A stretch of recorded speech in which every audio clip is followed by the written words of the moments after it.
Students, last video में मैंने discuss किया था वेक्टर एडिशन।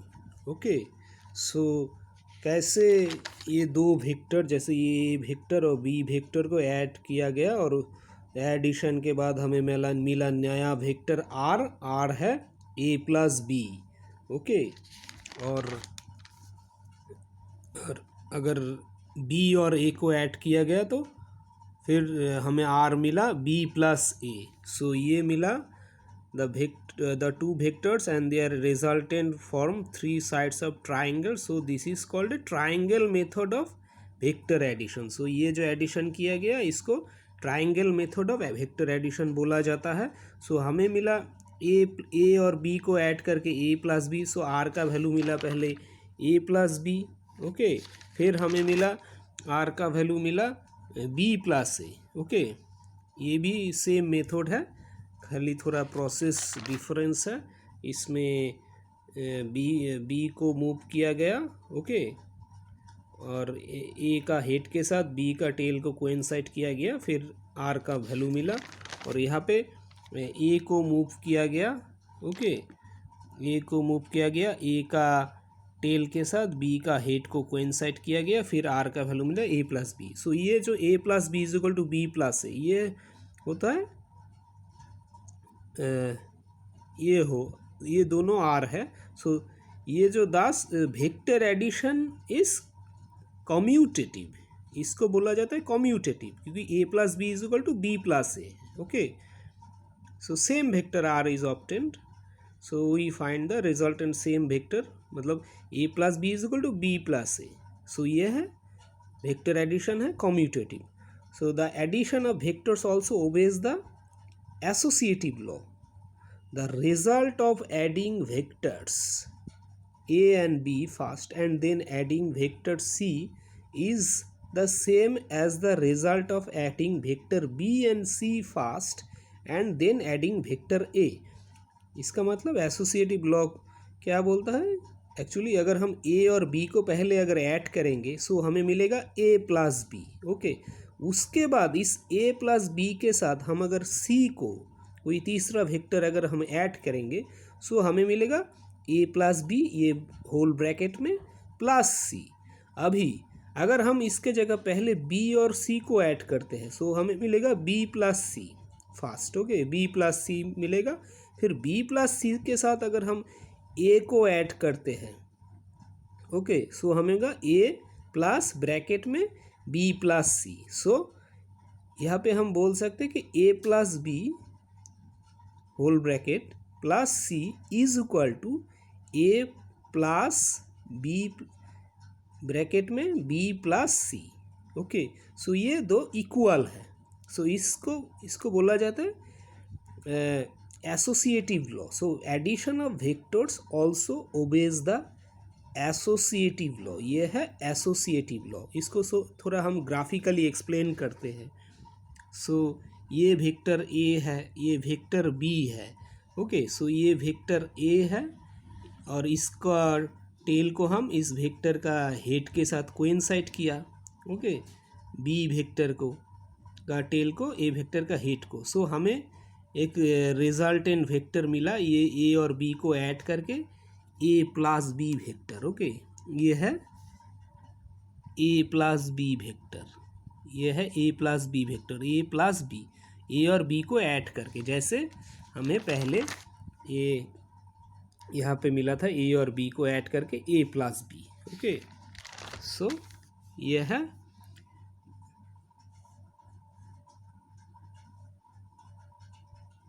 ये triangle method of vector addition से हमें मिला ए प्लस बी। ओके, अभी तीसरा वेक्टर ये है सी। सो सी का टेल को हमने बी का हेड के साथ कोइंसाइड किया, तो सी का डायरेक्शन ये है। ओके, सो ये एक्चुअली ये बी का डायरेक्शन है, ये बी है, बी का डायरेक्शन ये है, ये ए का डायरेक्शन है, ये ए का डायरेक्शन है। ओके, अभी तीसरा वेक्टर है सी को हम ए का हेड के साथ बी का हेड के साथ कोइंसाइड किया सी का टेल को। सो ये सी हो गया। ओके, अगर हम तो triangle method of vector addition ये दो वेक्टर के केस में अप्लाई करते हैं, बी और सी के केस में। सो ये आ जाएगा, ये एक वेक्टर मिलेगा हमें, ओके, ये एरो है इस डायरेक्शन में, सो ये एक वेक्टर है, ओके, ये एरो है, सो ये मिलेगा बी प्लस सी वेक्टर। यहाँ पे बी और सी को ऐड करके मिला B plus C vector, okay, ये बी प्लस सी वेक्टर है। सो पहले मिला ये है ए प्लस बी वेक्टर, ये मिला है बी प्लस भी सी वेक्टर, ओके। अभी हम अगर ये ए प्लस बी वेक्टर और ये सी वेक्टर को ऐड करते हैं, ओके, ए प्लस बी वेक्टर, पहले हम ये ए प्लस बी वेक्टर और ये सी प्लस सी वेक्टर को ऐड करते हैं, तो हमें मिलेगा ए प्लस बी, ये ब्रैकेट में होगा, प्लस सी वेक्टर। सो ये है ए प्लस बी ब्रैकेट में प्लस सी। सो इस केस में पहले ए और बी को ऐड किया गया, फिर सी को ऐड किया गया, सो हमें मिला A plus B bracket whole bracket plus C. So ये वेक्टर है, ओके। अगर हम तो इसके केस में पहले ए प्लस बी को ऐड किया, अभी हम अगर इस वेक्टर को लेते हैं B plus C vector, okay, B plus C vector के साथ ये ए वेक्टर। सो पहले ये बी प्लस सी वेक्टर है, इसके बाद हम इसके साथ बी के साथ सी ऐड करके ये वेक्टर मिला, उसके बाद हम ए को ऐड करते हैं, तो ये so same triangle method of vector addition apply करके मिला ये बी प्लस सी, ये मिला ए वेक्टर। सो ये वेक्टर मिलेगा B plus C plus A, okay, ये बी प्लस सी। सो ये ट्राइंगल होगा, ये ट्राइंगल होगा, ये वाला ट्राइंगल। सो ये है बी प्लस सी, ये है ए, सो ये है होगा ए प्लस ब्रैकेट में बी प्लस सी। सो तो एक केस में ये ट्राइंगल है, ये एक ट्राइंगल है, तो इसमें ए और बी को पहले ऐड किया गया, फिर सी को ऐड किया गया, ओके, ये वाला ट्राइंगल। उसके बाद हमें मिला ए प्लस बी ब्रैकेट में प्लस सी, ओके, और सेकेंड केस में ये वाला triangle, okay.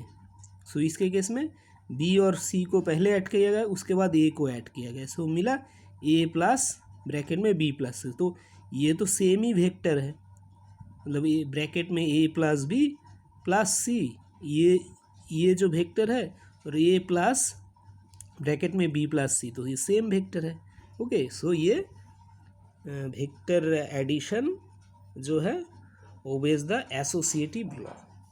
So what is the result of adding two equal and opposite vectors? So considering two vectors a and minus a, their sum is a plus bracket में minus a. Since the magnitude of the two vectors are the same but the directions are opposite, इसका और इसका direction opposite होगा, क्योंकि इसमें minus sign है, minus है। The resultant vector has zero magnitude and is represented by zero called null vector. जैसे पहले ये एक वेक्टर है, ये वेक्टर ए और ये वेक्टर माइनस है, सो इसको और इसको अगर हम ऐड करेंगे तो हमें मिलेगा और एक वेक्टर जो है ज़ीरो, या ज़ीरो से उसको रिप्रेजेंट कर सकते हैं, ओके, और इसको बोला जाता है ज़ीरो से इसको रिप्रेजेंट कर सकते हैं। ए और माइनस ए को अगर हम ऐड करते हैं तो इसको बोला जाता है नल वेक्टर और ए ज़ीरो वेक्टर, ओके। तो इसको ऐड करके मिला ए और माइनस ए, ये ज़ीरो वेक्टर या null vector. So zero vector का जो है इसमें मॉड बोला जाता है इसको, इसमें एक्चुअली मैग्नीट्यूड आता है, ओके। सो मैग्नीट्यूड है ज़ीरो, इसमें सिर्फ मैग्नीट्यूड इंडिकेट करता है। पहले भी डिस्कस किया था, अगर ऐसे दो लाइन होता है वेक्टर के दोनों साइड, तो वो डायरेक्शन को इंडिकेट नहीं करता है, सिर्फ मैग्नीट्यूड को इंडिकेट करता है। ओके, अगर मतलब ये वेक्टर भी है, सो इसमें अगर ये दो लाइन है, ये मॉड बोला जाता है, तो इसका मतलब है भी स्मॉल भी, मतलब इसका सिर्फ मैग्नीट्यूड एब्सोल्यूट वैल्यू या magnitude of the vector. Okay, so ये है नाल वेक्टर और ज़ीरो वेक्टर। सो इसमें ये कैसे आया, ये ए और माइनस ए को ऐड करके, इसका मैग्नीट्यूड है zero. Since the magnitude of the null vector is zero, इस direction can not be specified. Okay, the main properties of zero are A plus zero या नाल वेक्टर, ज़ीरो वेक्टर या null vector is equal to A vector. Okay, इसका magnitude तो zero ही है। Okay, ये किसी और वेक्टर ए वेक्टर के साथ अगर इसको हम ऐड करेंगे तो ए वेक्टर ही होगा। ओके, ये ज़ीरो वेक्टर या नाल वेक्टर का प्रॉपर्टीज़। अगर इसको कोई नंबर से उसको मल्टीप्लाई करते हैं तो भी वही नाल वेक्टर या ज़ीरो वेक्टर ही होगा। अगर इसको ज़ीरो नंबर से मल्टीप्लाई करते हैं या ज़ीरो नंबर से ए वेक्टर को हम मल्टीप्लाई करते हैं तो हमें ये नाल वेक्टर व ज़ीरो वेक्टर, ये ज़ीरो नंबर है। ओके, ये बोल्ड में है, ये है नाल वेक्टर, ये भी बोल्ड में होगा। ओके, इसमें इसको बोल्ड से रिप्रेजेंट, ये बोल्ड में नहीं, ये जैसे बोल्ड में है। ओके, सो वेक्टर को अगर ज़ीरो से ए को अगर ज़ीरो से मल्टीप्लाई करेंगे तो ये नाल वेक्टर मिलेगा। ओके, सो ये है कुछ प्रॉपर्टीज़ नाल वेक्टर का।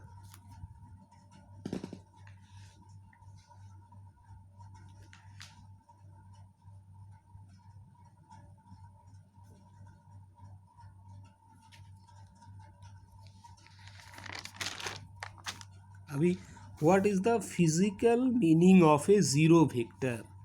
So consider the position and displacement vectors in a plane. Okay, now suppose that an object which is at P at time t moves to P prime and then comes back to P. Then what is the displacement of displacement? Since the initial and final positions coincide, the displacement is a null vector. Okay,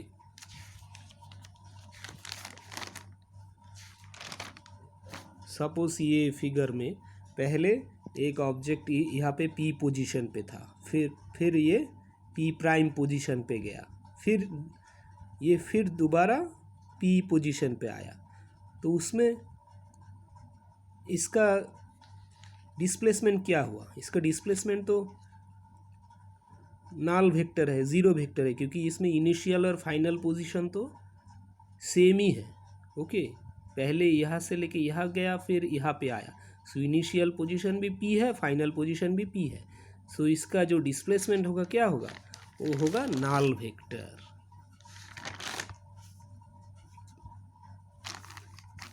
okay, so then P time P पे P position पे है and moves to P prime and then comes back to P, then what is the displacement? Since initial and final positions are coincide, the displacement is a null vector. Subtraction of vectors can be defined in terms of addition of vectors. We define the difference of two vectors A and B as the sum of two vectors. Okay, so subtraction of vectors can be defined in terms of addition of vectors. So ये अगर ए vector A और minus B, इस vector को अब अगर हम add करेंगे तो ये ऐसे आएगा ए प्लस ब्रैकेट में माइनस बी, सो इसी को हम लिख सकते हैं A minus B. So subtraction, so ये तो सब्ट्रैक्शन है, subtraction can be define in terms of addition of vector. So ये एक्चुअली एडिशन किया गया, एडिशन को हम एज ए सब्ट्रैक्शन डिफाइन कर सकते हैं। So we define the difference of the two vectors A and B, difference of the two vectors as the sum of the two vectors A plus minus b. The vector minus b is added to vector a to get r2. Okay, so the vector minus b is added to vector a to get r2. ये नया vector है, r2 is equal to a minus b. The vector r1 is a plus b is also shown in the same figure for comparison. So अगर plus किया गया तो होगा r1, अगर minus किया गया a minus b तो r2. So he is also shown in the same figure. So अगर ये एक वेक्टर है a, ओके, ये वेक्टर है b, सो इसको ऐड किया गया, r1 होगा a r1 is equal to a plus B. Okay, ये है a r1 a plus B. अगर इसको माइनस किया गया a माइनस बी तो ये है इस डायरेक्शन में b. सो नेगेटिव डायरेक्शन में कौन सा वेक्टर होगा, ये होगा. ओके, ये माइनस b होगा, ये है प्लस b, ये है b, तो इसके ऑपोजिट डायरेक्शन में होगा माइनस b. सो ये है, अगर इसको और इसको हम ऐड करेंगे तो ये होगा, ऐड करके मिलेगा वेक्टर एडिशन से ये मिलेगा a प्लस ब्रैकेट में a प्लस ब्रैकेट में माइनस b, मतलब ये हो गया a minus B, actually a minus B. So ये है r2. Okay, so we can also use the parallelogram method to find the sum of the two vectors. ये अभी था triangle method of vector addition, अभी हम करेंगे parallelogram method of vector addition. So suppose ये एक वेक्टर है, A vector O P से रिप्रेजेंट करे, ये है मैग्नीट्यूड इसका, यहाँ से लेके यहाँ तक, ये इसका डायरेक्शन है. ये वेक्टर ए है, ये वेक्टर बी है O Q. Okay, O Q है वेक्टर बी. तो इसको हम कैसे ऐड करेंगे, ये वेक्टर ए है, ये वेक्टर बी है. ओके, सो इसको ऐड करने के लिए पहले ये जो ओ पी है, ये वेक्टर का जो डायरेक्शन है ओ पी की तरफ. ओके, ये वेक्टर, इसके पैरेलल हम एक लाइन ड्रॉ करेंगे ऐसे. ओके, और ये जो बी वेक्टर है इसका डायरेक्शन है ओ से क्यू की तरफ. सो इसके पैरेलल और एक लाइन ऐसे ड्रॉ करेंगे. ओके, फिर ये दो लाइन एक जगह कनेक्ट हो जाएगा, तो ये है एस, पॉइंट एस. ओके, सो अभी हम इस ओ पॉइंट को इस पॉइंट से कनेक्ट कर देंगे. सो हमें मिल जाएगा ये पैरालेलोग्राम. ओके, सो पैरालेलोग्राम ये हो जाएगा एक पैरालेलोग्राम, इसका डायगोनल होगा, ये है इसका डायगोनल. ओके, सो अभी जो ये पैरालेलोग्राम का जो डायगोनल है ये है इसका रिजल्टेंट वेक्टर, या ए और बी को ऐड करके जो मिला आर वेक्टर. सो ये R is equal to A plus B. So triangle में ये है parallelogram method of vector addition. Okay, so ये ट्राइंगल में ये parallelogram method of vector addition. अभी ट्राइंगल मेथड्स में हमें क्या मिला था, ये अगर वेक्टर ए है और ये वेक्टर बी है, सो इसका भी अगर हम ऐड करेंगे तो ये ए प्लस बी होगा, ये resultant vector R vector O to S. So ये ट्राइंगल मेथड में ये रिजल्टेंट वेक्टर मिला. तो ट्राइंगल मेथड में जो वेक्टर मिला रिजल्टेंट वेक्टर ए और बी को ऐड करके, पैरालेलोग्राम मेथड में भी सेम वेक्टर मिला. ओके, ओ टू एस ये आर वेक्टर ये है, और पैरालेलोग्राम मेथड में भी सेम वेक्टर आर वेक्टर मिला. The resultant vector r is directed from the common origin O along the diagonal OS of the parallelogram. The triangle law is used to obtain the resultant of A and B, and we see that the two methods yield the same result. The other two methods are equivalent. So ये दो method, triangle method and parallelogram method are equivalent.